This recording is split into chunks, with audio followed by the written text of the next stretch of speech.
ইউনিভার্সে আমরা যাবতীয় যত কিছু দেখি সব কিছু মিলে 5%, আর বাকি 95% হচ্ছে ডার্ক ম্যাটার এবং dark energy.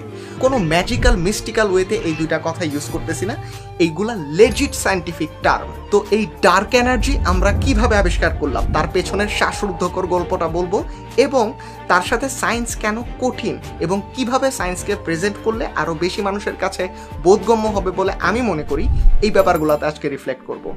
Let's begin. Science খুবই কঠিন, তার কারণ হচ্ছে it's the study of the natural world.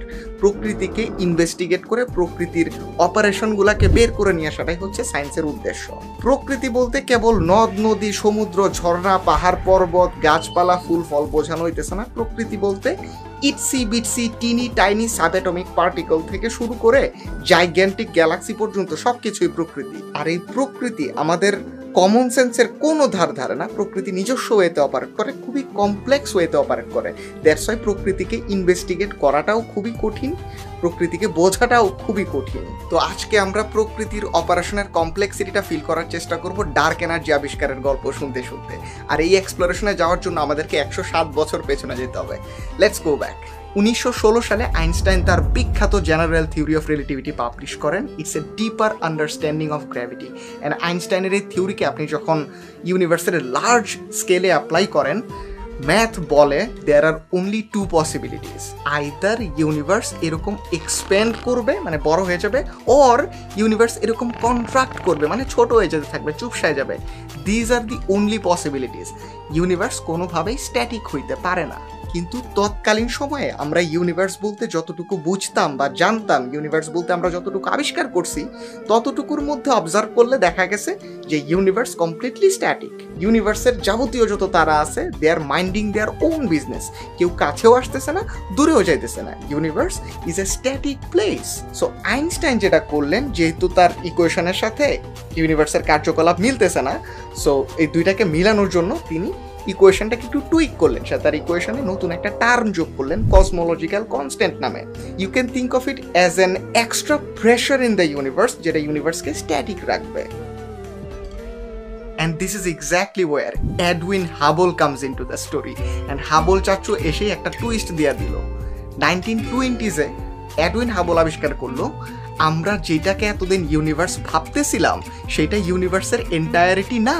আমরা জাস্ট কয়েকশো বিলিয়ন তারার একটা কালেকশনের ভেতর বইসা ভাবতেছিলাম এইটাই মনে হয় পুরা ইউনিভার্স। বাট এডউইন হাবল আইসা আবিষ্কার করলেন ওই যে আমাদের আকাশের ছোট্ট কোনায় অ্যান্ড্রোমেডা নেবুলা নামের ছোট্ট একটা ঝাপসা জিনিস দেখা যায়, যেটাকে আমরা আমাদের সিস্টেমের ভেতরের একটা গ্যাস ক্লাউড ভাবতেছিলাম। It's not a gas cloud at all. It's an entirely different collection of hundreds of billions of stars. And there are other collections of stars out there. And তারার এই এক একটা কালেকশনের নাম হচ্ছে গ্যালাক্সি। আমাদের গ্যালাক্সির নাম মিল্কি ওয়ে। আর অ্যান্ড্রোমেডা কোনো গ্যাস ক্লাউড ছিল না। It was a completely different galaxy hiding in plain sight. আচ্ছা ভাই, বুঝলাম অনেকগুলো তারা মিলে একটা গ্যালাক্সি হয়, গ্যালাক্সি আরও আছে, ইউনিভার্স অনেক বড় জায়গা and everything. কিন্তু টুইস্টটা কোন জায়গায়? ওয়েল, টুইস্টটা আসে 1929-এ, যখন হাবল আবারও আরেকটা স্ট্রাইকিং ব্যাপার ডিসকভার করেন। And this time he found যে দূরবর্তী গ্যালাক্সিগুলো থেকে আসা আলোর তরঙ্গ স্ক্র্যাচ হয়ে যেতেছে, যেটাকে আমরা কসমোলজিক্যাল রেডশিফট বলি। There is another kind of redshift, ওইটা হচ্ছে গ্র্যাভিটেশনাল রেডশিফট। ওইটা আজকের ডিসকাশনের জন্য ইম্পর্টেন্ট না। আপনি খালি এটা বুঝেন, গ্যালাক্সিগুলো থেকে আসা আলো স্ট্রেচ হয়ে যেতেছে, এটার মানে হইতেছে গ্যালাক্সিগুলো দূরে সরে যাচ্ছে। কারেন্ট মেজারমেন্ট অনুযায়ী এই দূরে সরে যাওয়ার রেটটা হচ্ছে 70 kilometre per second per mega per সেক।